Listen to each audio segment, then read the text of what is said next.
going after the UFOs, and I got Ariel over here training the next generations of geniuses, and they're part-time writing viral posts about UFO phenomenon on the internet. You guys are perfect for my podcast. You know, so you're perfect for it, right? So I don't bring losers on here, right? You know what I'm saying? The only loser is this guy right here. Right? I don't bring him on, right?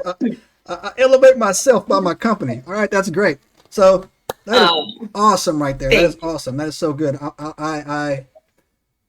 That is really awesome. So let me to explain to my listeners how I came across these two diamonds is that I have a habit of not sleeping, right? And it is very, very annoying. And then sometimes when I'll wake up at 3:00 in the morning, I'll say some prayers because, you know, that's the devil poking me, right? So I'll say some prayers and I get on my phone and I just start going through it. And I actually came across Ariel coming back from I want to get this straight.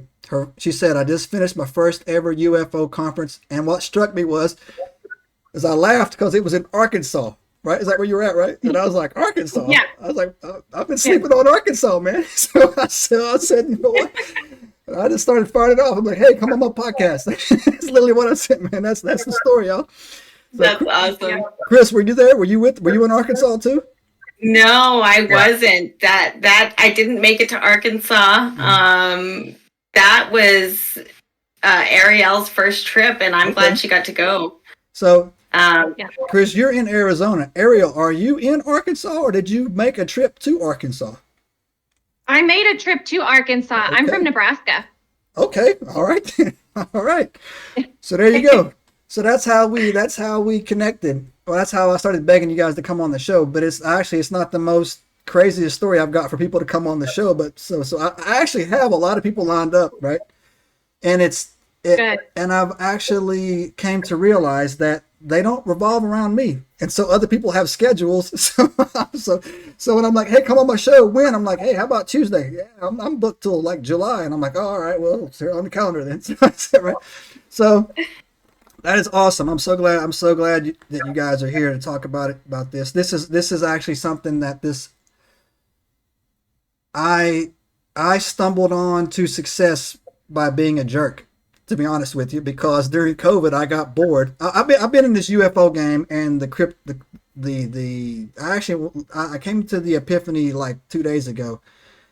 I've never felt normal, right? And if people who've known me for a long time was like, yeah, of course, but like on your insides, I've been all around this planet.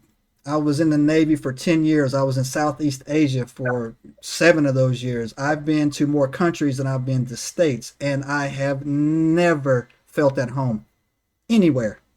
And I tell people this all the time, and they ask me these questions like, "What do you mean you don't feel at home, right?" And I saw you both nodding your head, man. Like during COVID, when we were locked down and we were in our houses, I said, you know what? I go online and I read some stuff, and I'm like, this is a lie. So I made a meme about how the Egyptians didn't build the pyramids, right? And so I put that up. I made an Instagram account, right? And the term Professor Augustus was just a name I picked, right? I just picked that name, right? Professor Augustus. I told everybody that I'm Indiana Jones' bastard son, right? That's what I was telling everybody for the longest time. And I put that up there. And literally I had like 7 followers, and I posted it up. And like all 7 followers were people that were related to me. It's like no one was there. I put my phone down. I woke up the next morning. That thing had it had 85,000 views, and I had 1,100 followers. If you go to my Instagram profile, I pinned it. I'm about to break 200,000 views, right? Wow. And so literally I was like, all right. And so I was like, you know what? I just started making these things, and that's how it led to me. And they were so bad in the beginning. The one that got a lot of views were good, but my first ones were so bad. And people were like, yo, man, take them down. I'm like, nah, man, I want to see people to see the progression, right? Like, they were you guys can relate, right? The first time? Like, yeah. So it was so terrible, right? So anyways, and like I said, and then like, people are like, hey, go on YouTube. And I'm like, okay. And I went on YouTube, and then like 1,000 followers, and I'm like, okay. And then all of a sudden I started getting people just started sending emails. Hey, what do you think about this? What do you think about that? So it's cool. Yep. I enjoy that part, right? I really do. So anyways, that's how this channel came together, and I'm sure we're gonna have much more of these in the future, because I'm gonna charm y'all. You understand? Y'all gonna be back on my show, all right? I'm saying, I feel it right now, right? So Absolutely. I love this. yeah. But anyways, I got some questions, some hot questions for you, right? So I call them my channel helpers, right? Is the people that are too shy to like say something in the comments, so they email me or they send me something, right?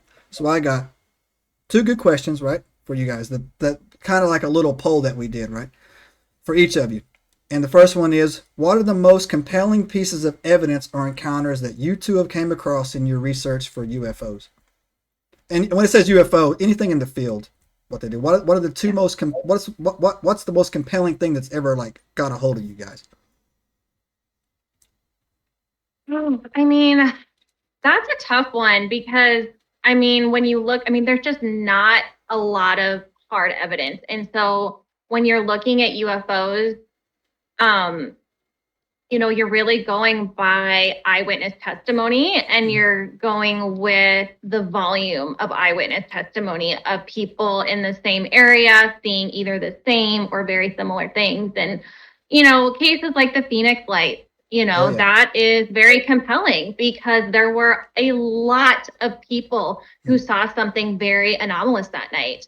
And so I think it's cases like those that you can't just dismiss it. You can't say, oh, that was nothing. There's too many people that saw something, you know, and those are the cases that I really, when I'm having conversations with people, those are the cases that I sort of point to. I enjoy all the different cases. I enjoy, you know, the really kind of like weird cases where, I mean, even somebody is going, oh, I went aboard an alien craft and the alien made me pancakes. I mean, I just think it's all really hilarious and fun and interesting. Right. There's actually a case like that. I don't know if you've ever heard that case, but there is a case where, you know, someone claimed that they went aboard a craft and the alien made him pancakes. And it's, you know, I enjoy it all. But like I said, the really compelling cases are the ones where there was just a lot of eyewitness testimony. Yeah. Chris? For me, I will say the first case that I'll say that was compelling for me was the Travis Walton case. Mm-hmm.